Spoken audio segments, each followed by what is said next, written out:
Hi guys, welcome to another lesson with Coach Matt. Today we're going to be discussing how to checkmate the king using the king and the rook. All right, this is a topic that every chess player needs to know, and it's one of the fundamentals that is absolutely necessary if you want to become a good chess player. All right, let's get started.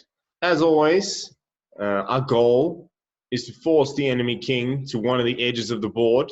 We're always going to talk about this whenever it comes to checkmating. It's essential. Any edge will do, and we just need to drive or force the enemy king onto one of those edges or into the corner. And this is what we're going to do. So the first thing we need to do is cut the king off. We're going to cut off this rank over here. White's going to move the rook to the fourth rank. Now, guys, I'm going to mention here that there are two methods when it comes to checkmating the king using the king and the rook. And those two methods are the opposition method, which we'll be discussing here now, and the box method is an alternative method.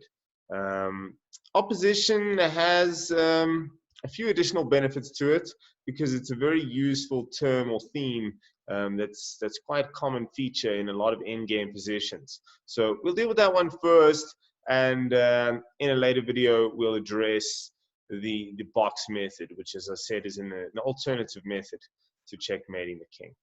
All right, so we've played rook a4. The black king needs to move somewhere, and he has to decide where is he going to go. Okay, so he's got these squares available to him. He generally shouldn't move backwards. I mean, moving backwards is losing ground, and we're already just going to take up the slack, and we're happy to do that.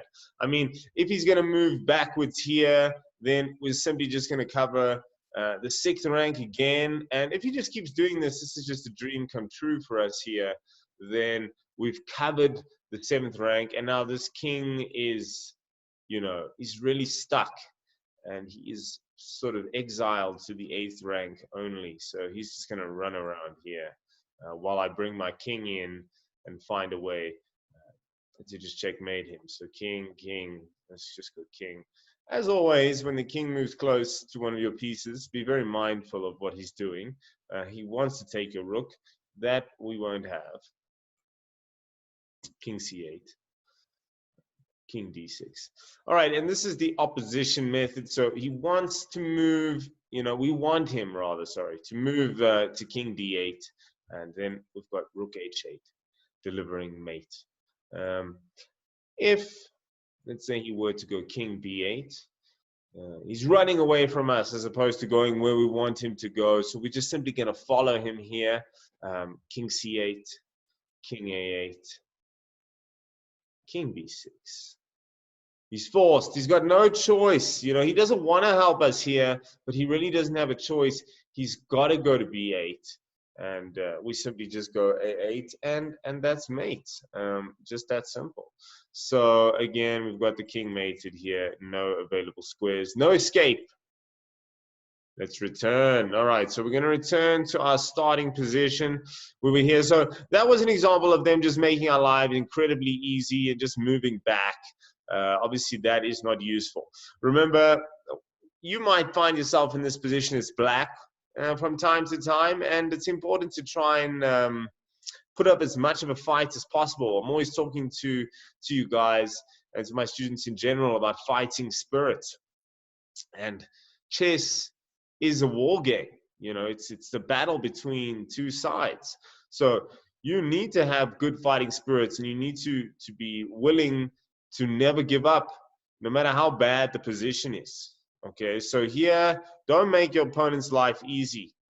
Dig in, try and make it as difficult as possible. All right, so let's say black goes king f5. He wants to try and put up a fight like we said he should. Rook b4. All right, the purpose of this move is merely it's a waiting move. I'm just waiting. I want him to move into my opposition square so that I can deliver the check. That's pretty much what it comes down to. And that's a small finesse that's going to be required in this king and rook It's called the king and rook checkmate. So he runs, we follow, he runs, we follow. He's forced. Again, if he's going to move back to these squares, excuse me, then we're simply just going to cut him off anyway. So he has to sort of go back to g5, best move. And then again, now we've checked him. We've got these squares covered. See daisy, and he has to go up again.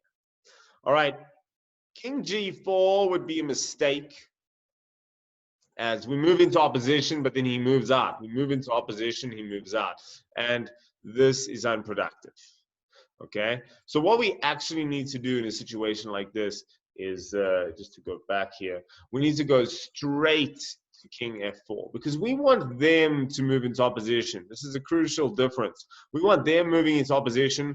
We don't want to move into opposition. So now we want king f6 so we can deliver rook b6 check, and then again force the king up to one of the following three squares. That will be great news. That's exactly what we want. Again, black would be recommended to put up a bit of a fight here. Don't go straight to f6.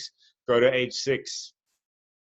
The white king follows, king g6, and rook b6 check. So where it can get a bit tricky is he can go this way. So as opposed to going king g7, which allows you f7, and now if he moves here, you just go check. He goes straight away to king f7. So now you can see you can move. You can't really get your king to this square, which would be the ideal square you want to go to. And then that way, if you move there, you continue with the plan. So now you sort of, maybe you're going to just have to go into the opposition anyway. He's going to go this way. He wants to come after your rook, and that's just what it is. Now this is where another one of our waiting moves exists, because you can see we just want him, again, we want him to move back to this square so that we can deliver the check on the 7th rank. So we'll make a waiting move in this case. We'll swing the rook back here. We're just in time, so that if he does this, I've got rook h7. And if he runs, I just follow. If he runs, I follow. Again, at any stage, if he turns back into the opposition, I deliver the check. This is good news. So here, he follows. Here, I follow. Check. And this king c8. So in this case, we can just go, let's go b6. Hopeful that king b8 might happen, then we just deliver the mate straight away. Very wishful thinking. It's probably not happening. King d8, follow, follow, follow. He's attacking the rook. Danger. Run all the way. So now you can see that we're approaching the checkmate position. Things are pretty much on track, exactly where we want them to be. So king f8. Now we're in that position again. We actually want it to be black's move here. I want black to move king e8 so that I can deliver my mate. So again, this calls for our waiting move. So it's again a common theme when you see this position.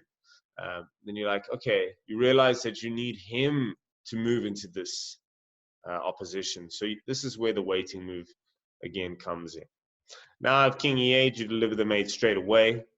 So it would be best for black to run. It's not going to help a great deal. You just follow.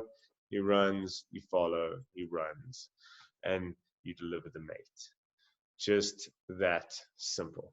All right, very nice. We've got a little mate here. This is the opposition method, and that's how we get it done. Let's do a quick recap just to make sure we're all on the same page here.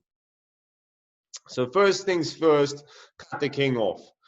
Whichever side you plan on pushing the king towards, just make sure you cut him off immediately, and then you start using your king to make this opposition happen. So again, if he goes, let's just do this example. Let's just say king f6. Now again, just as a reminder, king e4 would be the right move. Why? Because we want him to move back into this opposition position so we can deliver the check. He runs, I follow. He runs, I follow. He comes back, boom, check. He goes there. This is the square because we want him to move into the opposition. Okay, let's mix it up a bit. Let's say he runs straight back. That would be a mistake. He allows us to cover the rank.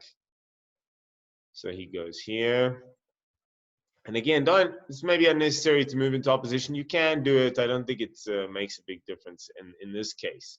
But probably f6, keep your life a little bit simpler. And then, of course, if he runs back here, you're delivering the mate. So runner straight across, all good. King here, we're in that position, we see that reminder, we want him to move here, simple waiting move. He runs, we follow. He runs, we follow. And that's that. All right, guys, that was Coach Matt checkmating with the king and a rook. I hope you enjoyed that. Please practice this, and you guys will be doing this flawlessly very soon. Thank you very much. Bye-bye.